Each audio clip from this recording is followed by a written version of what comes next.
हर हर महादेव मेरे बच्चों। आज मैं तुम्हारे के चेहरों को देख रहा हूं तो मुझे चमक नहीं बल्कि एक गहरी चिंता की लकीरें दिखाई दे रही हैं। तुम में से कई ऐसे हैं जो रात को सो नहीं पाते क्योंकि सिरहाने किस्त और ब्याज का दानव बैठा होता है।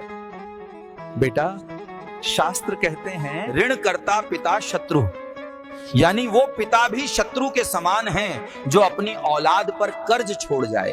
कर्ज केवल पैसों का लेन देन नहीं है, ये तुम्हारी स्वतंत्रता का गिरवी रखा जाना है। 2026 के इस दौर में जहां दिखावा ही धर्म बन गया है, वहां कर्ज लेना एक लत बन गई है। तुम कर्ज इसलिए नहीं लेते कि तुम भूखे हो, तुम कर्ज अक्सर इसलिए लेते हो ताकि तुम दुनिया को वो दिखा सको जो तुम असल में नहीं हो। आज हम उस जड़ पर प्रहार करेंगे जहां से ये कर्ज तुम्हारे जीवन में प्रवेश करता है। बेटा, कर्ज होने के दो मुख्य कारण होते हैं, एक तुम्हारे ग्रह और दूसरा तुम्हारा स्वभाव।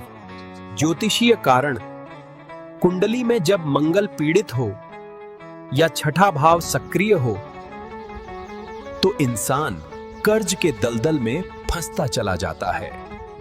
मंगल ऋण का स्वामी है। अगर मंगल की स्थिति खराब है तो तुम कितना भी कमा लो, वो पैसा दवाइयों या किस्तों में ही जाएगा। मनोवैज्ञानिक कारण, आज का विज्ञापन बाजार तुम्हें मजबूर करता है कि तुम अभी खरीदो, बाद में चुकाओ। ये लोभ की वो ऊर्जा है जो तुम्हारे आने वाले कल को आज ही खर्च करवा देती है। सावधान हो जाओ, जब तुम अपनी चादर से बाहर पैर पसारते हो तो तुम अपनी बरकत का गला घोंट देते हो। कर्ज लेना बुरा नहीं है अगर वो व्यापार के लिए हो, पर कर्ज लेकर घी पीना आत्महत्या के समान है। एक नगर में एक व्यापारी था, वह बहुत धनवान था, पर उसे विलासिता का शौक लग गया। उसने महल बनवाने के लिए कर्ज लिया, फिर रथ के लिए लिया, फिर उत्सवों के लिए लिया। उसे लगा कि वो अपनी कमाई से चुका देगा। एक दिन वो एक संत के पास गया और बोला, महाराज, मैं बहुत कमाता हूं, फिर भी कर्ज कम नहीं हो रहा। संत ने उसे एक मिट्टी का घड़ा दिया जिसमें एक छोटा सा छेद था। संत ने कहा, इसे नदी से भरकर लाओ। व्यापारी बार बार भरता, पर घर पहुंचते पहुंचते घड़ा खाली हो जाता। बेटा, तुम्हारी स्थिति भी वही है। तुम्हारी कमाई का घड़ा तो भर रहा है, पर दिखावे और अनावश्यक इच्छाओं के छेद उसे खाली कर रहे हैं। जब तक तुम उस छेद को नहीं भरोगे, दुनिया का कोई भी खजाना तुम्हें कर्ज मुक्त नहीं कर सकता। कर्ज से मुक्ति पैसे से नहीं, अनुशासन से शुरू होती है। तो पहली बात समझ लो, कर्ज तुम्हारी कमाई की कमी नहीं, तुम्हारी आदतों का परिणाम है। मंगल की शांति और मन का संयम ही पहला कदम है। पर बाबा, अब क्या करें? कर्ज तो चढ़ चुका है, लेनदार दरवाजे पर खड़े हैं, इज्जत दांव पर है। अब उस दलदल से बाहर कैसे निकलें? वो कौन से अचूक मंत्र हैं और वो कौन सी वित्तीय रणनीति है जो तुम्हें 2026 में कर्ज से मुक्त करेगी? बेटा, अब ध्यान से सुनो। जब इंसान चारों तरफ से घिर जाता है और उसे कोई रास्ता नहीं सूझता, तब उसे उस महाशक्ति की शरण में जाना चाहिए जो स्वयं संकट मोचन है। शास्त्रों में मंगल को ऋणहर्ता कहा गया है। अगर कर्ज ने तुम्हारी कमर तोड़ दी है तो ये 3 आध्यात्मिक उपाय नोट कर लो। ऋण मोचन मंगल स्तोत्र।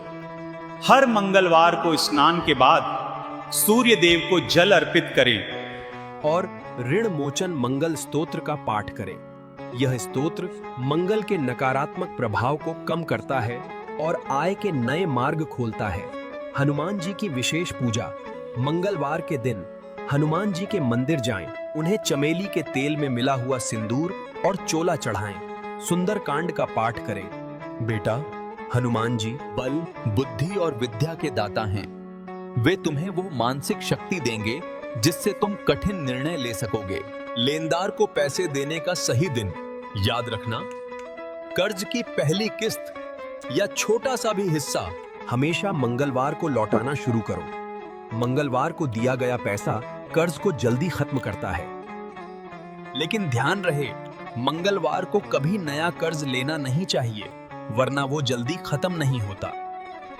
सिर्फ मंत्र जपने से कर्ज नहीं उतरेगा बेटा, उसके साथ तुम्हें तंत्र यानी सिस्टम भी बदलना होगा।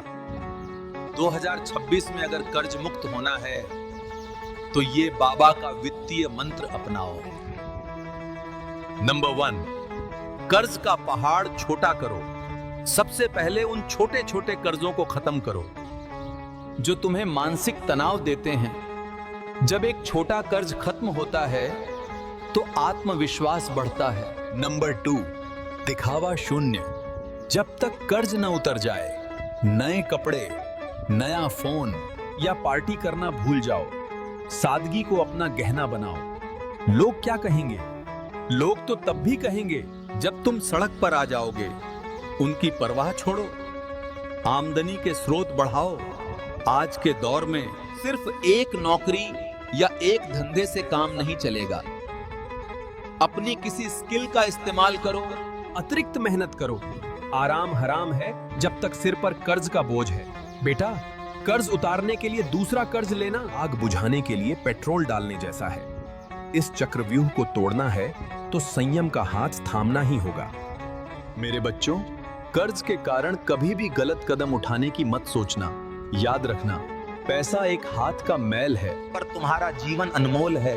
इज्जत आज गई है, कल मेहनत से वापस आ जाएगी। लेनदार जब दरवाजे पर आए तो उनसे भागो मत, सच बोलो। उन्हें बताओ कि तुम्हारी नीयत साफ है और तुम धीरे धीरे सबका पैसा लौटा दोगे। जब तुम्हारी नीयत साफ होती है तो विधाता भी तुम्हारी मदद के लिए किसी न किसी को भेज देता है। अपने भीतर के डर को निकाल फेंको। रोज सुबह उठकर कहो, मैं कर्ज मुक्त हो रहा हूं, ईश्वर मेरे साथ है। तुम्हारी सकारात्मक सोच तुम्हारे चारों ओर एक सुरक्षा चक्र बनाएगी जिससे तुम सही फैसले ले सकोगे। अंत में बस इतना कहूंगा, कर्ज एक बीमारी है और इसका इलाज अनुशासन और आध्यात्मिकता का मेल है। आज ही अपने फालतू खर्चों की सूची बनाओ और उन्हें काट दो। हनुमान जी पर भरोसा रखो, वे तुम्हें इस समुद्र से पार उतारेंगे। जाओ, आज से अपनी नई जिंदगी की शुरुआत करो। 2026 तुम्हारे लिए मुक्ति का साल साबित होगा। सूर्य देव तुम्हें प्रकाश दें और हनुमान जी तुम्हें शक्ति। तुम्हारा घर फिर से खुशियों से भर जाए।